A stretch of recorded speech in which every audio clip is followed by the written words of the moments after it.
Hello दोस्तों, हिंदी की बिंदी channel में आप सभी का स्वागत है। तो दोस्तों, आज के इस वीडियो में हम बात करेंगे काव्य भाषा के रूप में अवधी भाषा का उद्भव एवं विकास किस प्रकार से हुआ है। तो चाहे आप हिंदी साहित्य की किसी भी परीक्षा की तैयारी कर रहे हों, तो चाहे आप आरपीएससी, एमपीपीएससी, यूपीएचएससी किसी भी परीक्षा की तैयारी कर रहे हों, आपके सिलेबस में ये वाला टॉपिक दिया गया है कि काव्य भाषा के रूप में अवधि का उद्भव एवं विकास कैसे हुआ।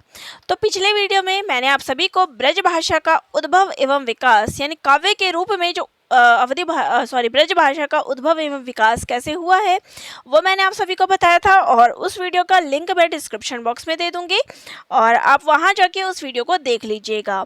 और आज मैं आप सभी को अवधी भाषा के उद्भव और विकास के बारे में बताने वाली हूँ, ठीक है। तो देखिए, हर चीज़ की कभी न कभी किसी भी रूप में शुरुआत होती ही है। तो यहाँ पे अवधी भाषा का उद्भव किस प्रकार से हुआ है और काव्य रूपों में किस प्रकार से आया है, काव्य में किस प्रकार से अवधि का इतना प्रयोग होने लगा और कौन से समय से लेके कौन से समय तक अवधि जो है काव्य के रूप में विद्यमान था हमारे बीच में, तो ये सभी चीज़ें आप पढ़ेंगे। तो प्रत्येक युग की साहित्य भाषा और जन भाषा के स्वरूप में पर्याप्त भिन्नता रहती है। इसी प्रकार काव्य भाषा और गद्य भाषा में भी पर्याप्त अंतर होता है, लेकिन वर्तमान समय में जो ये अंतर है वो मिटता रहा है। मध्य युग की दोनों भाषाओं में भिन्नता स्पष्ट रूप से देख सकते हैं। जैसे कि बात हमने भारतेंदु हरिश्चंद्र की थी, तो इन्होंने काव्य रचनाएं जो है अपनी ब्रज भाषा में की। वहीं पे गद्य रचनाओं की बात करें तो इनका चयन इन्होंने खड़ी बोली में किया। तो दोनों ही रूपों में इनके अंतर था। तो आधुनिक काल में यत्र तत्र काव्य भाषा के रूप में बोलचाल के लिए निकट दिखाई देता है, किंतु काव्य भाषा और बोलचाल की भाषा पद्धति में अंतर जो है हमेशा रहा है। तो ये तो है ही कि काव्य भाषा जो होती है वो आम जन की जो बोलचाल की भाषा होती है उससे बहुत ही अंतर आपको देखने को मिलता है। तो हिंदी भाषा के विविध बोलियों में अवधि का भी अपना महत्वपूर्ण स्थान है। अब अवधि किस बोली के अंतर्गत किस उपभाषा के अंतर्गत आती है, तो अवधि जो है पश्चिमी हिंदी जब आप पढ़ते हैं तो उसमें आप अवधि भाषा पढ़ते हैं। ब्रज भी जो है आपकी पश्चिमी हिंदी के अंतर्गत ही आती है। तो अवधि को भी ब्रज के समान ही भाषा की संज्ञा दी गई है। ब्रज को जिस प्रकार ब्रज भाषा कहते हैं उसी प्रकार अवधि को अवधि भाषा के नाम से संबोधित किया जाता है। अवधि भाषा के रूप में प्रयोग होने के कारण अवधि बोली मान लेना खटकता है। तो इसको हम केवल अवधि बोली नहीं बोलते हैं, इसको हम अवधि भाषा बोलते हैं। तो अवधि को भाषा नाम मिलने का एकमात्र कारण यहाँ कह सकते हैं कि इसमें जो साहित्य रचनाएं हैं वो बहुत ही अधिक मात्रा में हुई है और व्याकरण भी इसका निर्धारित हो चुका है। अवधि एकमात्र एक ऐसी बोली है जिसे भाषा के रूप में स्थान मिला और साहित्यिक और ठेठ दो रूपों में जो है साहित्यिक रचनाएं हुई। यानी अगर अवधि भाषा की बात की जाए तो इसको दोनों ही रूपों में स्थान मिला हुआ है। एक तरफ इनको साहित्यिक भी अवधि भाषा की जो साहित्यिक रूप है उसमें भी और ठेठ जो अवधि है दोनों में ही रचनाएं रची गई है। इन दो रूपों को भक्ति काल के दो प्रमुख महाकवियों ने काव्य भाषा के रूप में अपनाया है। तो जब बात अगर हम अवधि भाषा की करते हैं तो यहाँ पे जब हमने ठेठ अवधि की बात कर ली और साहित्यिक अवधि की बात कर ली, तो अवधि को पहुँचाने का श्रेय जो है भक्ति काल के दो कवियों के बारे में है कि किन दो कवियों ने इसको आगे बढ़ाया है। तो यहाँ पे बात कर ले तो सबसे पहला नाम जो आता है वो है तुलसीदास का, और वहीं पे भक्ति काल में तुलसीदास सगुण भक्ति काव्य धारा के, वहीं पे प्रेमाश्री काव्य धारा के कवि मलिक मोहम्मद जायसी ने जो है ठेठ अवधि उनकी भाषा, तुलसीदास की जो अवधि है वो साहित्यिक है, वहीं पे जायसी की जो अवधि है वो ठेठ अवधि है। तो दोनों ने ही इस भाषा को असीम रूप जो है वो प्रदान किया है, साहित्य में जो है ऊंचा स्थान जो है प्रदान किया है। संत तुलसीदास की रचना रामचरितमानस को राजमहल से लेकर रंक की झोपड़ी तक सम्मान पहुंच चुकी है। यानी कि कोई भी ऐसा क्षेत्र नहीं है जहां रामचरितमानस ना पढ़ा जाता हो। गरीब से लेके अमीर व्यक्ति सभी लोग जो है इस रामचरितमानस का सम्मान करते हैं। तो जायसी का पद्मावत महाकाव्य वीरृत वर्ग के मस्तिष्क पर छा चुका है। तो जिसने भी पद्मावत पढ़ा हुआ है उसको इसकी महत्ता ज़रूर पता है। तो अवधि बोली के प्रारंभिक साहित्यिक प्रयोग का पुट प्राकृत अपभ्रंश के ग्रंथ, तो इसकी शुरुआत देख लीजिए अब कहाँ होती है। तो प्राकृत अपभ्रंश के ग्रंथ राउटनबेल और प्राकृत पेंगलम में मिलता है। अवधि का जो प्रारंभिक रूप हमें यहाँ देखने को मिलता है, इसके आधार पर अवधि के साहित्यिक स्वरूप के प्रारंभ को, अब इसकी समय सीमा क्या है, 12वीं से 14वीं शताब्दी तक का हम इसको मान सकते हैं। खड़ी बोली के प्रथम कवि माने जाने वाले अमीर खुसरो की भाषा में अवधि की छाया भी देखने को मिलती है। आचार्य रामचंद्र शुक्ल ने अमीर खुसरो का जो समय सीमा है वो 1255 से लेके 1324 ईस्वी तक माना है। तो उनका एक उदाहरण जिसमें आपको अवधि का समावेश देखने को मिलता है, यहाँ देख सकते हैं खुसरो जी का। तरवर से तिरिया उतरी उनने बहुत रिझाया, बाप का उसने नाम जो पूछा आधा नाम बताया, आधा नाम पिता पर प्यारा बूझ पहेली गोरी, अमीर खुसरो यो कहे अपने नाम न बोली निबोरी।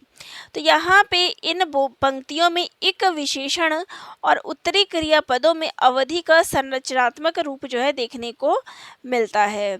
वहीं पे अगले कवि की बात करें तो मुल्ला दाऊद की रचना चांदायन में जो है अवधि बोली का साहित्यिक रूप देखने को मिलता है और इसको जो है अवधि की प्रथम साहित्यिक रचना माना जाता है। तो किसे माना जाता है, देखिए अमीर खुसरो की रचना में तो साहित्यिक रूप थोड़ा सा मिला है, लेकिन प्रथम जो है हम कहेंगे वो है मुल्ला दाऊद की जो रचना है उनमें आपको मिल जाता है चांदायन, उसमें आपको अवधि का रूप मिल जाता है, यह प्रथम रचना है।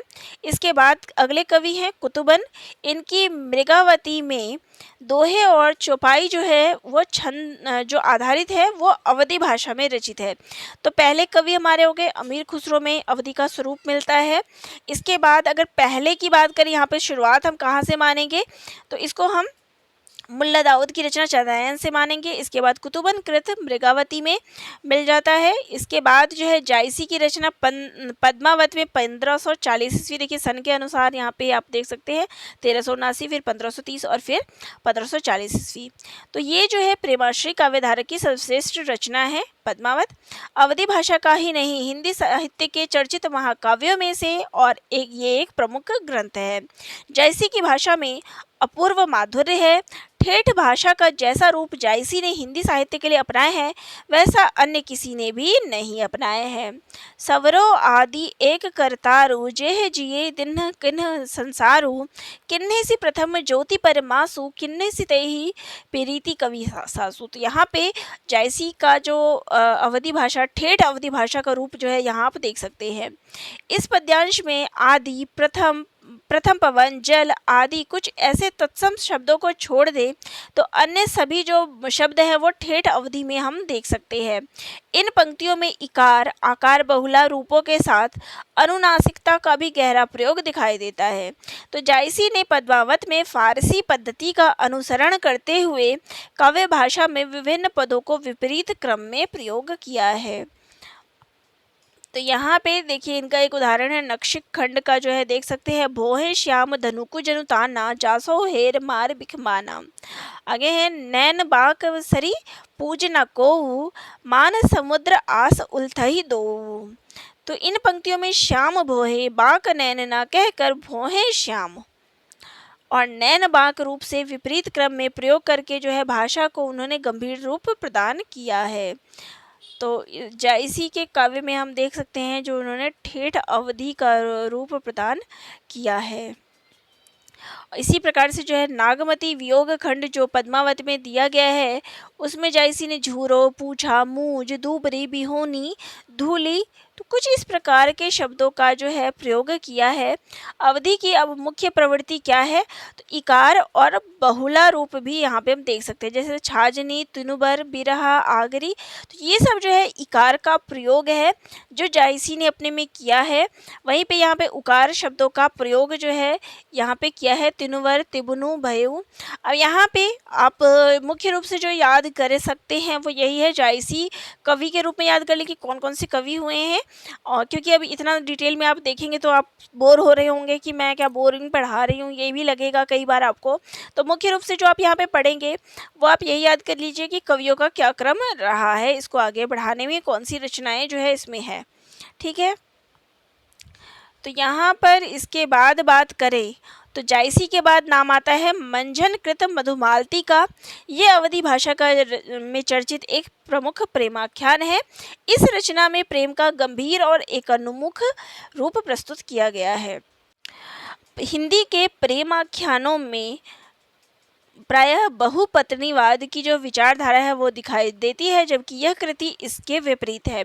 इसकी जो शैली है वो क्या है, दोहा चौपाई में रचित ये महत्वपूर्ण रचना है। इसके बाद अगले कवि आ जाते हैं, वो है आलम। इनकी रचना है माधव नल कामकंदला। इसमें अवधी भाषा में जो है इसमें मार्मिक प्रेमाख्यान काव्य है। इसमें अनेक जन्मों की प्रेम घटनाओं का वर्णन किया गया है। इसमें चौपाई, दोहे और सोरठा शैली का जो है प्रयोग किया गया है। इसके बाद अगले कवि आ जाते हैं उस्मान। तो गाजीपुर कृत चित्रावली, उस्मान की रचना कौन सी है, चित्रावली, जिसमें उन्होंने प्रेमाख्यान काव्य है और अवधी भाषा में इसकी रचना की गई है। इसके बाद अगले कवि आ जाते हैं पुहकर कृत रसखान। इसमें उन्होंने राजकुमारी रंभा और सोम की प्रेम कथा का वर्णन किया है। ये भी अवधी भाषा में रचित है। इसके बाद अगले कवि आ जाते हैं शेख नवी। इनकी रचना है ज्ञानदीप। इन्होंने जो है परंपरागत प्रेमाख्यानों का परिचय दिया है और अवधी भाषा में रचित है।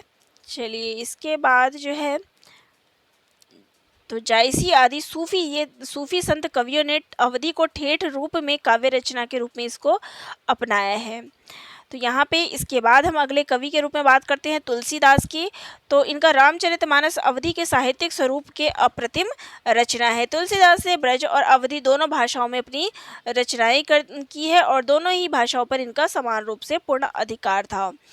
तुलसी की भाषा में संस्कृत की कोमल कांत पदावली को प्रेरक रूप से स्थान मिला है। इसी कारण से तुलसी द्वारा प्रयुक्त अवधी को साहित्यिक अवधी नाम दिया गया है। तुलसीदास को संस्कृत भाषा पर भी प्रशंसनीय अधिकार है।